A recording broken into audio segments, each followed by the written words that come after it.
আজকের দিনটা শুধু একটা তারিখ নয়, এটা আমাদের জীবনের একটা অধ্যায় শেষ।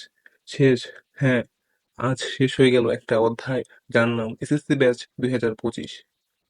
কত স্বপ্ন, কত প্রস্তুতি, কত রাত না ঘুমিয়ে কাটানো দিন, সবকিছুর আজ শেষ দিন।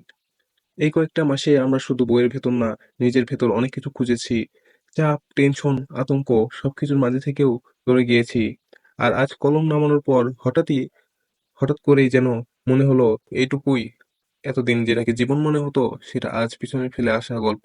হয়তো কেউ খুব ভালো দিয়েছে, কেউ হয়তো আশা মতো না, কিন্তু মনে একটা জিনিস, এক মুক্তির স্বাদ আর ভবিষ্যতের ভয়। আজকের পর আর স্কুল ব্যাগটা কাঁধে চাপাবে না, আর হয়তো এই বন্ধুরা একসাথে বসে আড্ডা দেবে না। ভবিষ্যৎ সামনে এই প্রথম এক ভবিষ্যৎ সামনে এই প্রথম একটা বড় মোড়। কেউ যাবে কলেজে, কেউ যাবে আলাদা পথে, কিন্তু এই দিনগুলো, এই স্মৃতিগুলো থাকবে চিরকাল। তাই আজ বলি, ভালো থেকো সবাই, জীবনের নতুন অধ্যায়ে স্বাগতম। এসএসসি ব্যাচ 25 তোমাদের ভালো ফলাফলের জন্য শুভকামনা রইল।